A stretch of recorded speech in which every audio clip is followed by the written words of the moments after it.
Olá, tudo bem? Espero que todos estejam bem. Vamos para mais um dia de palavra com Deus aqui para o nosso coração. Vamos lá? Abre a tua Bíblia em Levítico, capítulo 1, a partir do versículo 10, que fala assim. A partir do versículo 15, gente, desculpa. Que fala assim: O sacerdote levará a ave para o altar, tirará a cabeça e a queimará no altar. Em seguida, deixará o sangue da ave escorrer ao lado do altar. Depois tirará o papo com que estiver dentro e o jogará no monte de cinzas que fica do lado leste do altar. Então pegará a ave pelas asas e abrirá, sem a partir em duas partes, e a queimará no altar. A ave toda será queimada como um sacrifício que tem um cheiro agradável a Deus, o Senhor. Gente, o que é aqui? Aqui, no capítulo 1, a gente está falando sobre os sacrifícios para Deus no altar. De acordo com cada animal ali que era sacrificado, que fazia sacrifícios naquela época, existia uma petição, existia um pecado a ser perdoado de acordo com o animal que era feito no altar. Porém, se a gente pegar para ler o contexto do texto em si, você vai ver que o altar ali, de um modo geral, era um local sagrado. Então, de acordo com os sacrifícios que eram feitos nesse local sagrado, tinha por conhecimento, entendia-se, que se você fosse até o altar, se fizesse um sacrifício a Deus, ok? Você estaria perdoado dos seus pecados. Então, você entende que o altar é um lugar sagrado, a qual você vai ali ter sua redimissão dos seus pecados. Vai ali pedir algo para Deus. É um local de intimidade. É um local que nem todos vão.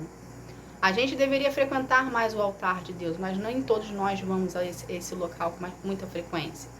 Entende? Então, aqui na história, você mostra isso. Você consegue perceber isso. Que o altar não era qualquer pessoa que ia. As pessoas aqui na história, elas iam para pedir algo a Deus em específico ou para se redimir dos seus pecados. Então, existia um sacrifício, um ritual ali a ser feito. Tá, o que Deus quer que a gente aprenda disso aqui? Hoje em dia, a gente não precisa mais fazer esses sacrifícios de animais, ok, gente? Porque Jesus veio e ele pagou o preço do sangue para nos livrar dos pecados da mão do inferno. Então, fomos comprados, fomos resgatados e não há mais a necessidade de fazer sacrifícios de animais para poder obter algo de Deus. Tá? Por que eu estou frisando isso aqui? Porque o Antigo Testamento, se você pegar para ler a Bíblia, você vai ver que naquela época se fazia muito sacrifício com animais. Porém, a gente não vive no Antigo Testamento, nós vivemos no Novo Testamento, onde Jesus já veio, Jesus já se sacrificou, e a gente não precisa mais fazer sacrifícios de animais para poder obter algo de Deus, ok? Então, vamos trazer aqui para o que Deus quer que a gente aprenda disso aqui.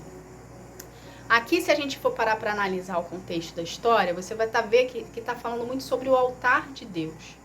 Então, o que Deus quer que a gente aprenda disso aqui? É justamente para a gente levar as nossas preocupações, os nossos anseios e os nossos pecados para o altar. Mas o que seria o altar de Deus na nossa vida hoje? O altar de Deus é o local onde você separou, dentro da sua casa, dentro do seu trabalho, dentro do ambiente onde você convive, um lugar específico para você procurar a presença de Deus. Esse local que você sente paz, esse local que você separou aí, que você vai lá e ora sempre para estar na presença de Deus, isso se tornou um altar para você.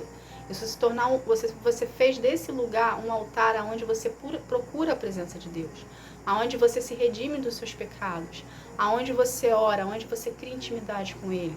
A palavra diz: vá para o seu quarto, feche a porta e ore o seu Pai no secreto. Entende? Então, esse local onde você separou para estar na presença dele, isso se torna um altar para você. Entende? Isso se torna um local onde você tem a sua entrega, onde você tem a sua devoção ao Senhor, onde você tem comunhão com Ele. Entende? Então, respeite esse local onde você fez na sua casa. E, ao mesmo tempo, o que a palavra quer dizer quando fala assim, vai para o altar? Quando alguém fala para você, né, use a expressão, vai para o altar. Quando a pessoa usa a expressão vai para o altar, quer dizer justamente para você ir orar, para você ir ter intimidade com Deus, para você ir buscar a resposta no Senhor, para você priorizar o Senhor na sua vida. É ir para o altar.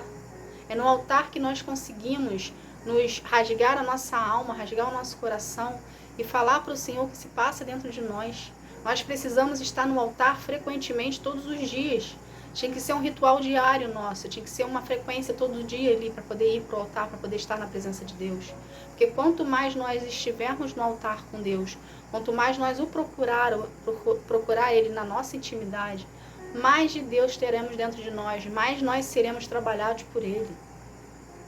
Entende? Então é necessário que a gente procure Deus no altar, é necessário que a gente abra o nosso coração para Deus, é necessário que a gente tenha intimidade com Ele, é necessário que a gente priorize Ele na nossa vida. Se a gente não priorizar Deus na nossa vida, se a gente não tiver intimidade com Ele, a gente não consegue viver os planos do Senhor. Porque é necessário passar por uma etapa. Para a gente viver os planos do Senhor para a nossa vida, para a gente viver a promessa, para a gente viver os milagres, nós precisamos ser preparados. E essa preparação que antecede a promessa, que antecede o milagre, são necessárias passar. Não tem como a gente pular, como a gente faz muito com o jogo, né? Quando quem joga aqui, videogame, essas coisas, às vezes a gente pode ultrapassar uma fase e ir direto para onde a gente está querendo ir lá, e para poder finalizar aquela fase ali, para poder, né, ir para a segunda fase. No jogo a gente consegue fazer isso, mas com Deus não.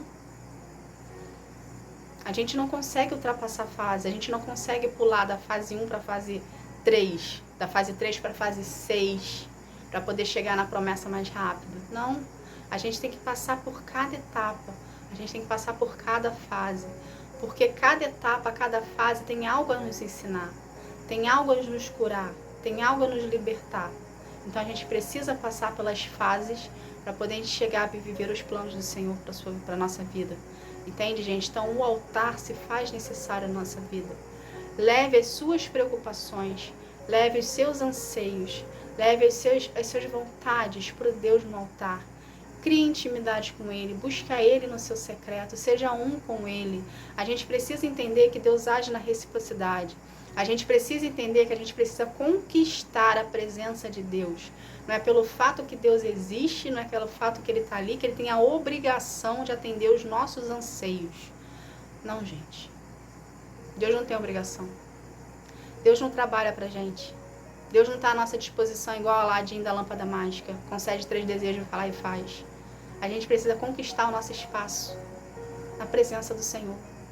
A gente precisa pagar um preço para estar na presença de Deus. A gente precisa orar mais, a gente precisa buscar mais, a gente precisa querer mais. Sabe por quê? Porque muitas pessoas hoje em dia procuram Deus para ter algo de Deus. Mas muitas pessoas não querem pagar o preço para poder ter esse algo de Deus. Muitas pessoas procuram por interesse, as pessoas precisam procurar por amor. As pessoas precisam procurar pelo fato de querer a presença dele na sua vida, porque você o ama. Vamos trazer isso para um exemplo para a gente entender melhor isso aqui que eu falei. Quando você quer alguém na sua vida, você não conquista essa pessoa. Você não dá o seu melhor para essa pessoa. Porque você a quer na sua vida e você quer amá-la. É diferente de você comprar essa pessoa. Não é? Quando a gente compra uma pessoa para estar na nossa presença, o que é comprar uma pessoa? É mostrar para ela o seu poder aquisitivo e falar, olha, eu tenho isso aqui para ti. Mas se você quiser isso para sua vida, você precisa andar comigo. Você precisa me amar. Você precisa me idolatrar. Isso é comprar uma pessoa. Entende? É diferente quando a pessoa vai até você ou você vai até a pessoa porque foi conquistado. Existe amor, existe sentimento quando é conquistado. Mas quando você compra alguém ou compra a presença de alguém, é interesse, não existe amor. Assim é seu relacionamento com Deus. Quando você vai para a presença dele por amor, existe reciprocidade. Deus te ama na mesma intensidade que você o ama. Deus faz na sua vida na mesma intensidade que você faz para a vida dele. Enfatizando algo aqui, Deus tem um amor incondicional por nós, ok? O amor dele é incondicional por nós. Porém, a gente sente a intensidade do amor dele de acordo com a intensidade que nós damos para ele. Entende? Então, quanto mais você se doar para Deus em amor, mais de Deus em amor você vai ter. Porque você vai se sentir amado, você vai se sentir protegido.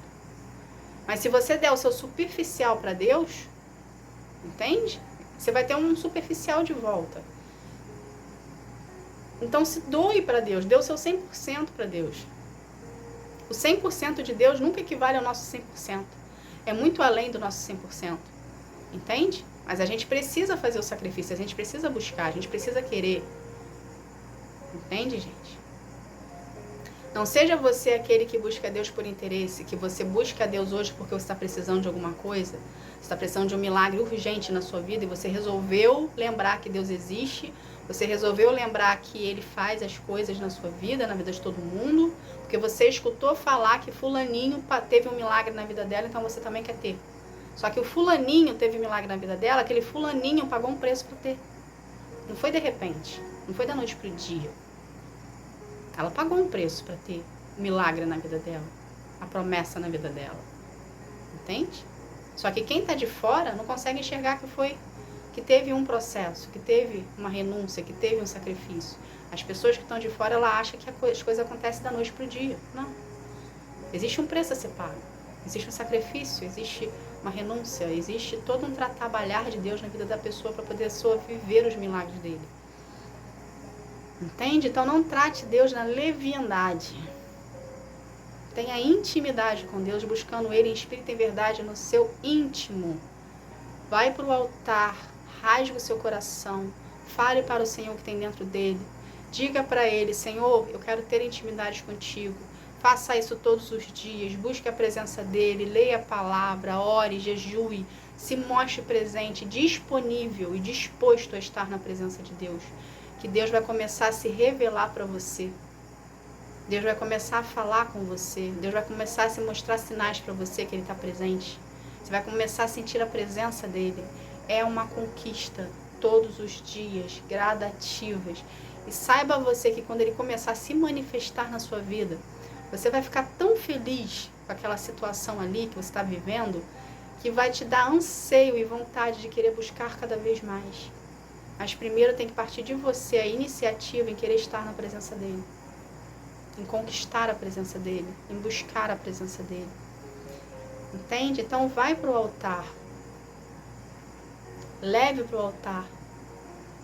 Busque Deus no altar. Crie intimidade com Deus no altar.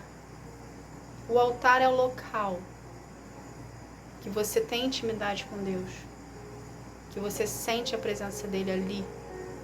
É um local de intimidade, de entrega, de renúncia. É um local seu e teu. Teu e Ele. Somente. Então leve os seus anseios, as suas preocupações, os seus desejos, as suas petições para o altar. Ore ao Senhor. Fale para Ele o que tem dentro do seu coração. A oração não são rezas prontas. A oração é o que se passa dentro de você. Então, conte para Deus o que se passa dentro de você. Busque nele intimidade. Busque nele amizade. Busque nele amor. Mas faça isso todos os dias, querendo estar na sua presença. Tá bom, gente? Essa foi a palavra de hoje. Que Deus abençoe a todos. Fique na paz. Tchau, tchau.